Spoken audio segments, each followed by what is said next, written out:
Mưa nhẹ rơi tiếng mưa như tiếng lòng ai bao giọt ngược bấy nhiêu tâm tư trong lòng biết nào mà đường duyên chúng ta tương phường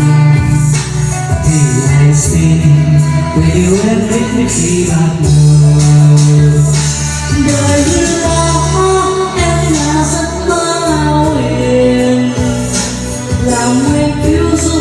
bước chân ngỡ quên đường quê ra cái bài quyết định rồi chưa em là gì còn làm anh muốn say càng say cả cuộc đời tiếng yêu chỉ cho mình em đời đó em là nỗi đau vô cùng